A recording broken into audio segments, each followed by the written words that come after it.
I understand yung mga tao. Kasi sabi nila sa akin, ba't hindi pa po nagra-rapture? Bakit ganito po? Parang mahirap na ang buhay sa mundo. At marami na kami napapansin mga pagbabago. Yan po sabi nila. Hindi kaya tribulation na yun. Pasok po yun.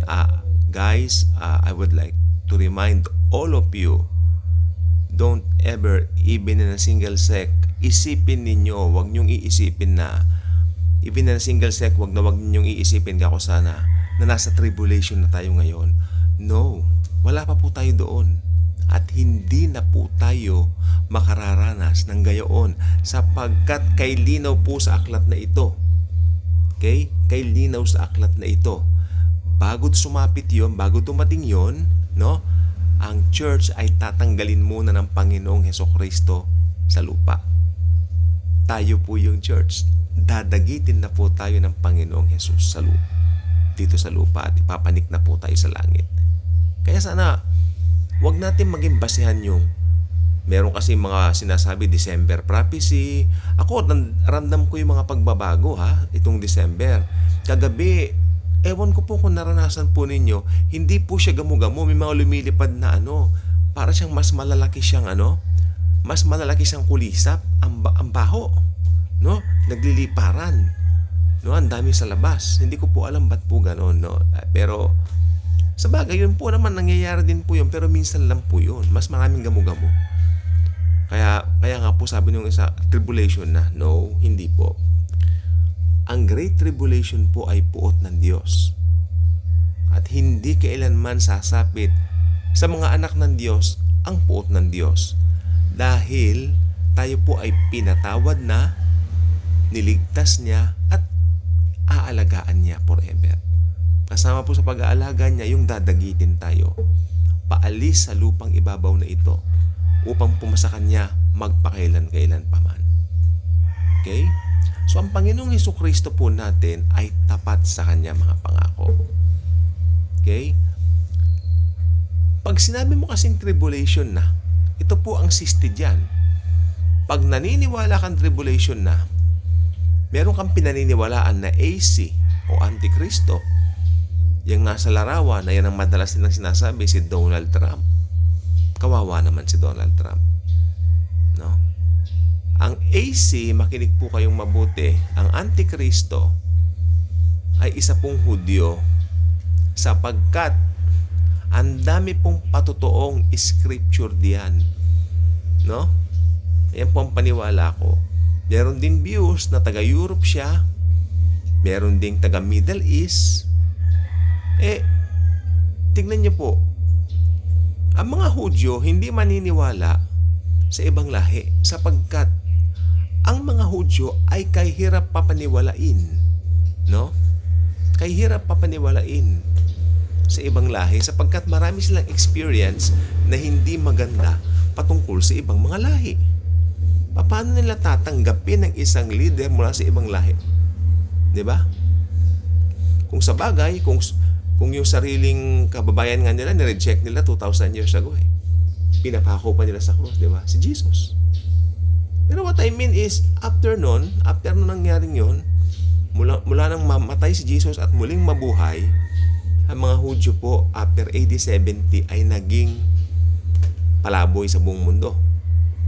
Ang AD 70 po, ito po yung nangyaring dinestroy yung kanilang temple, hula ng Panginoong Hesukristo sa pagtanggi nila sa Diyos Anak. Sabi niya, dumalaw ang Diyos sa inyo, subalit nagmatigas kayo. Kaya yun po ang kanilang sinapit.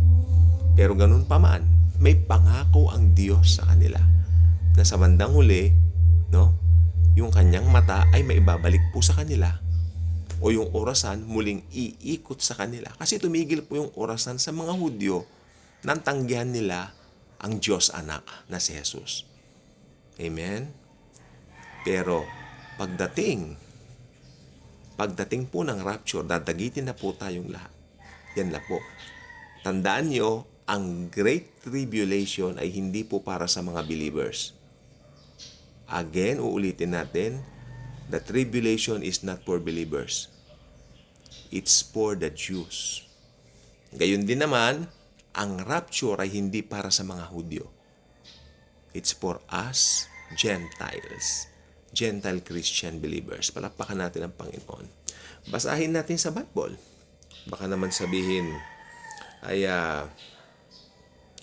meron pong timeline kasi ito. Basahin lang po natin yung 12 tapos 21, no? Ay yung tama ba to? Basahin muna natin yung 15. Kaya kapag nakita ninyo ang karumal-dumal na paglapastangan na sinabi sa pamamagitan ni Propeta Daniel na nakatayo sa dakong banal, unawain ang bumabasa. Ito po yung abomination of desolation. Lalapastangalan niya yung templo. Hindi po ba papayagan niyang maitayo yung si third temple? Pag si third temple nakatayo na, tuwan-tuwa ang mga Hudyo. Tuwan-tuwa sila sapagkat naitayo na ang third temple. Subalit after 3.5 years, ipapatigil niya yung paghahandog sa templo. Sapagkat ang purpose po naman ng templo ay naghahandog. So ipapatigil niya yon. Malamang magtataka sila, ba't niya pinatigil? At doon siya aakyat sa pinakamataas na bahagi ng templo at sasabihin niyang siya ay Diyos. Naka-coverage po yun sa buong mundo. Naka-live. Kaya ang mga tao during that time mapapaisip, sandali lang, niloloko tayo nito. O yun na. At maraming maghahanap ng aklat na ito. Poimen, ang Biblia ng mga pastor. Maghahanap ng Bible. Malay mo, makakita sila ng Poimen, ang Biblia ng mga pastor. So, ibig ko sabihin, pag nabasa na po nila sa Bible yung katotohanan, ay totoo pala na may Antikristo. Actually, alam nilang may Antikristo. Kaya lang, dahil sa mga naranasan nilang overwhelming na kagalakan dahil akalain nyo, yung mga nagawa ng Antichrist nung una, hindi nila iisipin na parang siya nga yung Antikristo. Pero nung nalantad na, dahil ang aklat na ito nagsasalita na pag binasa nila, sila na po yung mga magiging tribulation saints. Dahil kahit anong mangyari, itong mga taong ito ay hindi tatanggap ng tatak ng halimaw sapagkat alam nila diablo yun. Ang nasa likuran nun ay si Satanas. Pangarap ni Satanas ang pagsamba. Matagal na yan. Matagal na yan, pangarap niya. At matutupad niya to sa maikling panahon. 3.5 years. Actually, sabi mo ng 7 years. Kasi paglabas ng Antikristo, puppet niya yun, di ba? Tingnan niyo po itong sa 21. Sapagkat sa panahong iyon ay magkakaroon ng matinding paghihirap na hindi pa nangyayari buhat sa pasimula ng sanlibutan hanggang ngayon at hindi na mangyayari pa kailanman.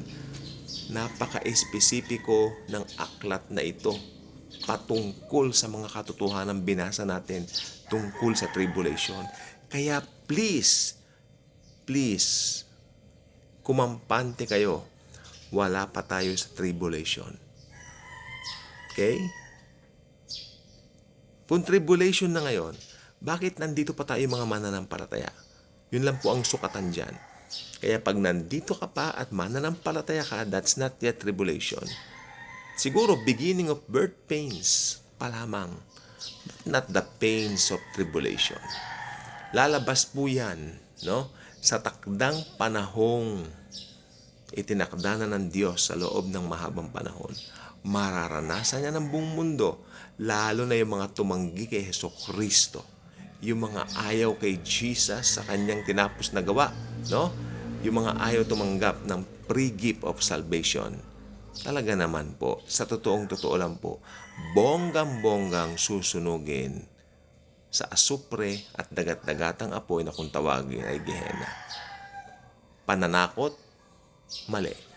Pag-ibig na nag-uumapaw sa aking puso, naway maklik ninyo ang mga video ng Daily Good Vibes. Dahil dito, si Jesucristo lamang ang bida. Hindi pwede ako maging bida, hindi ako pwede maging bida, hindi pwedeng maging bidang kahit sinong Poncio Pilato sa channel na ito. Dahil dito si Jesus, ang Diyos na kataas-taasan, the Lord God Almighty Jesus Christ alone reigns here forever and ever. Thank you.